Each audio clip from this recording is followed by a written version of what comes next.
Assalamualaikum warahmatullahi wabarakatuh.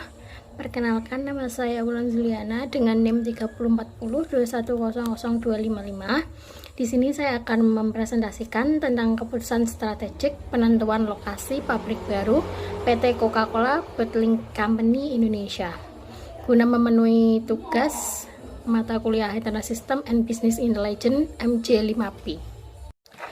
Pembahasan yang pertama adalah mengenai definisi Coca-Cola Company. The Coca-Cola Company merupakan sebuah perusahaan multinasional asal Amerika Serikat dalam bidang minuman, termasuk pabrikan, pengecer, dan pemasar konsentrat minuman alkohol non-sirup yang bermarkas di Atlanta, Georgia, dan Amerika Serikat. Perusahaan ini menjalankan sistem waralaba untuk distribusinya sejak tahun 1889, di mana The Coca-Cola Company hanya memproduksi sirup konsentrat yang dijual ke berbagai perusahaan pembotolan di seluruh dunia yang diberikan hak pemasaran dan penjualan secara eksklusif. Selanjutnya, masih di definisi The Coca-Cola Company, PT Coca-Cola memiliki sistem informasi fungsional yaitu manufaktur, karena PT Coca-Cola merupakan suatu organisasi yang menghasilkan produk berupa minuman. Coca-Cola atau Coke memiliki logo merah putih yang ikonik dan dikenal di seluruh dunia. Terkenal dengan tagline Open Happiness, Coca-Cola selalu ingin menjadi brand yang dapat menciptakan kebahagiaan untuk semua orang. Melalui hype yang cerdas, Coca-Cola memposisikan dirinya sebagai penjual minuman ringan nomor 1 di dunia. Bisa dilihat dari kemasan Coca-Cola yang berwarna merah putih, dan itu sekaligus menjadi logo yang ikonik agar produk Coca-Cola dikenal oleh seluruh dunia. Di slide selanjutnya membahas tentang keputusan Unstructured, yaitu memutuskan lokasi pendirian pabrik di Jalan Pantura, Jalan Kudus Kayan, Desa Kasihan, Kecamatan Sukolilo, Kabupaten Pati. Mengapa saya memilih lokasi di situ? Karena selain letaknya yang strategis dan dekat dengan Jalan Pantura, serta mudah untuk dilewati banyak orang dan mudah dijangkau oleh banyak orang, di lokasi tersebut juga memiliki tanah yang luas serta dekat dengan sumber daya alam. Selain itu, di lokasi tersebut juga jauh dari permukiman warga, jadi perusahaan Coca-Cola Company dapat dengan mudah untuk membuang limbah tanpa mengganggu kelestarian lingkungan warga sekitar. Selanjutnya adalah alasan menentukan pendirian pabrik baru. Nah, mengapa saya memilih untuk menentukan pabrik baru? Karena yang pertama, PT Coca-Cola Bottling Company Indonesia ingin meningkatkan penjualan sebesar 10%. Maka dari itu, diperlukannya pendirian pabrik baru untuk mencapai tujuan tersebut. Jadi, untuk mencapai tujuan tersebut, PT Coca-Cola memerlukan pabrik untuk meningkatkan kapasitas produksinya. Dan yang kedua, walaupun harga jual Coca-Cola mengalami kenaikan 10%, hal itu tidak menyebabkan permintaan menjadi turun, akan tetapi permintaan terhadap Coca-Cola justru meningkat sebesar 3%. Nah, karena harga jual mengalami kenaikan, namun hal tersebut tidak berdampak pada pemesan PT Coca-Cola. Maksudnya konsumen. Konsumen tetap bertambah meskipun harga tetap naik. Jadi, itulah yang menyebabkan alasan mengapa Coca-Cola harus mendirikan pabrik baru. Selanjutnya, informasi apa yang diperlukan? Nah, untuk pendirian pabrik, maka perlu informasi-informasi yang berkaitan satu sama lain.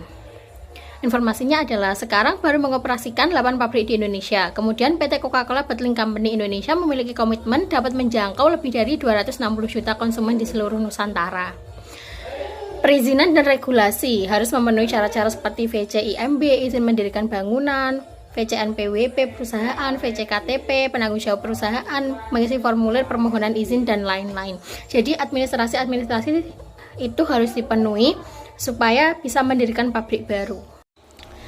Di slide selanjutnya masih membahas mengenai informasi yang diperlukan. Harga tanah. Harga tanah di pinggir Jalan Kudus Kayan, Desa Kasihan, Kecamatan Sukolilo, Kabupaten Pati berkisar dari 1,5 M sampai 2,5 M per meter persegi. Maksud saya per hektar. Per hektar itu 1,5 M sampai 2,5 M. Dan tanah tersebut merupakan tanah pertanian. Setelah itu, rencana pembangunan pabrik termasuk ukuran dan kapasitas produksi yang direncanakan. Nah, kita harus memerlukan informasi beberapa ukuran pabrik dan kapasitas produksi yang direncanakan.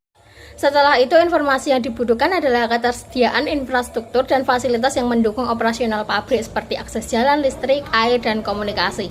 Nah, di lokasi yang sudah saya pilih tersebut merupakan lokasi yang sangat mendukung ya, karena akses jalannya ada dan jalannya juga bagus, listrik ada, air ada, dan komunikasinya baik serta lancar. Daerah tersebut merupakan daerah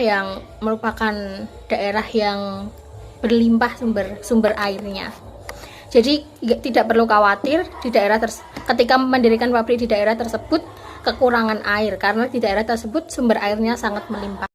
Selanjutnya adalah opsi alternatif keputusan. Nah, tadi kan saya sudah membahas bahwa saya harus mendirikan pabrik baru, keputusan saya. Namun, saya memiliki opsi alternatif. Dan di antaranya adalah setelah Ronaldo menyingkirkan minuman Coca-Cola di atas meja, harga saham Coca-Cola langsung turun dari 56,10 dolar Amerika Serikat menjadi 55,22 dolar Amerika Serikat. Saham Coca-Cola senilai 242 miliar dolar Amerika Serikat turun menjadi 238 dolar Amerika Serikat. Nah, ini Coca-Cola rugi 57 triliun ya, dikarenakan terjadinya penurunan saham tersebut. Coca-Cola tidak perlu mendirikan pabrik baru. Nah, karena penurunan saham tersebut, Coca-Cola tidak perlu mendirikan pabrik baru, karena buat apa mendirikan pabrik baru, karena sahamnya sudah turun. Jadi kita harus meningkatkan kualitas produk agar saham tersebut naik kembali. Fokus kepada penaikan inovasi produk. Mengingat saat ini sedang terjadi perang antara Palestina dan Israel, komunitas Muslim Indonesia ramai memboikot produk yang pro terhadap Israel, dan Coca-Cola merupakan salah satu produk yang pro dengan Israel. Untuk mengantisipasi penurunan penjualan Coca-Cola di Indonesia dan negara Muslim lainnya, maka tidak perlu mendirikan pabrik baru. Nah, karena sekarang terjadi perang antara Palestina dan Israel, dan Indonesia merupakan negara yang pro dengan Palestina, jadi pendirian pabrik baru menurut saya tidak perlu, karena Coca-Cola sudah diboikot oleh masyarakat Muslim dan masyarakat Indonesia yang pro terhadap Palestina. Jadi otomatis akan terjadi penurunan terhadap penjualan Coca-Cola. Dan yang terakhir adalah kita tidak perlu mendirikan pabrik baru lagi, namun kita harus meningkatkan kinerja. The Coca-Cola Company tidak perlu menambah pabrik baru lagi, cukup meningkatkan kinerja perusahaan seperti memperbanyak karyawan, menambah mesin, dan meningkatkan kinerja mesin. Dengan demikian, perusahaan dapat dengan mudah ketika akan meningkatkan kapasitas produksinya. Nah, jika ingin mendirikan pabrik baru pasti membutuhkan biaya yang sangat besar. Namun akhir-akhir ini kan terjadi pemboikotan produk yang pro terhadap Israel, dan Coca-Cola merupakan salah satu produk yang pro terhadap Israel, dan otomatis penjualan mengalami penurunan. Nah, kalau misal ingin mendirikan pabrik baru, tentunya membutuhkan biaya yang sangat besar, dan langkah yang bisa ditempuh ketika ingin meningkatkan kapasitas produksi dan tidak usah membangun pabrik baru adalah meningkatkan kinerja. Dan kesimpulan dari presentasi pada hari ini adalah The Coca-Cola Company dapat mendirikan pabrik baru di daerah perbatasan Pati Kudus, yaitu di Desa Kasian, dengan pertimbangan lokasi yang strategis, kesediaan fasilitas, dan dampak lingkungan yang minimal. Namun dengan alasan-alasan yang telah saya sebutkan di atas, maka itu bisa menjadi pertimbangan bagi PT Coca-Cola Company untuk tidak jadi mendirikan pabrik baru dan meningkatkan kinerjanya. Sekian presentasi dari saya, kurang lebihnya mohon maaf. Wassalamualaikum warahmatullahi wabarakatuh.